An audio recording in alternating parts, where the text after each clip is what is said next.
Look across the Kuala Lumpur skyline, and you are seeing one of the most aggressively competitive retail environments in Southeast Asia. Surviving here takes ambition. Dominating takes something else entirely. In just a few years, ZUS Coffee has expanded its physical footprint to over 700 locations nationwide. ZUS Coffee sustains this physical footprint by operating as a technology company. Their growth relies on a digital app ecosystem that manages every variable of the customer journey, from the initial order to the final pickup. The challenge with operating at the bleeding edge of retail tech is that you can never stop building. The digital infrastructure that supported 700 stores is rarely sufficient to push a brand toward 1,000.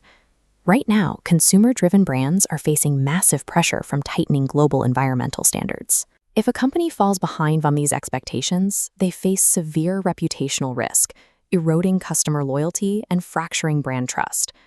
This graph illustrates the collision between rapid physical expansion and the sharp rise in environmental compliance demands. To navigate this intersection, a brand requires immediate, highly specific technological breakthroughs, namely truly biodegradable packaging and highly energy-efficient operational hardware. Developing those solutions entirely in-house is incredibly difficult. Internal R&D teams are often stretched thin just maintaining daily operations, and the industry is locked in a fierce bidding war to recruit elite, forward-thinking graduates. These are systemic bottlenecks. Overcoming them requires reaching outside the corporate structure and tapping into a specialized, dedicated engine for sourcing deep tech innovations and top-tier talent. That engine is URIIS 2026. This initiative is designed to transition Malaysia's public universities away from relying on government grants, turning them into an active national innovation investment engine. Structurally, the summit takes unresolved corporate challenges and connects them to actionable solutions developed in academic labs. To give a sense of scale, this table outlines the resources. We're looking at over 200 investable outputs across 20 universities. The system maps corporate demands directly to specific, verified academic clusters. For a brand tackling sustainability, that means immediate access to targeted research in AgTech, food biotech, and green energy. These solutions are categorized by their readiness. A company can tap into the high-maturity commercialization track for market-ready innovations, or join the exploration track to co-develop emerging technologies from the ground up.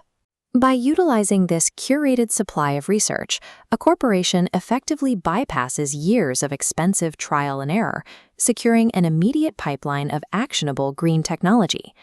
Before the summit begins, a rigorous selection process filters academic talent for commercial viability. Through pitch readiness bootcamps, researchers translate deep tech science into value propositions, ensuring only deal-ready innovators reach corporate partners at the funnel's bottom. Once at the summit, the real work happens inside negotiation lounges. These are the physical spaces where futures are evaluated, negotiated, and ultimately bought and sold. In these rooms, companies can lock down specific, tangible outcomes. They can secure exclusive intellectual property, license scalable sustainability tech, and form long-term joint ventures with university researchers. The summit provides a highly engineered marketplace, optimized for rapid corporate acquisition and the absorption of vetted academic talent.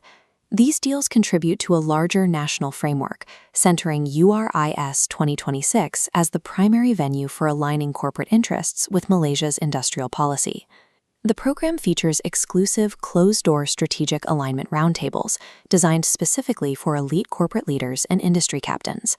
These discussions involve the direct participation of the Prime Minister, alongside critical ministries, ensuring that major corporate investments have high-level government endorsement and top-down support.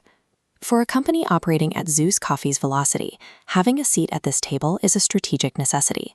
It guarantees that their internal corporate roadmap aligns with impending national policies and support frameworks. To management, the directive is clear: cross this strategic bridge. To remain the brand that defines the next decade of food and beverage, ZUS must actively invest in and co-create with the roots of academic innovation today.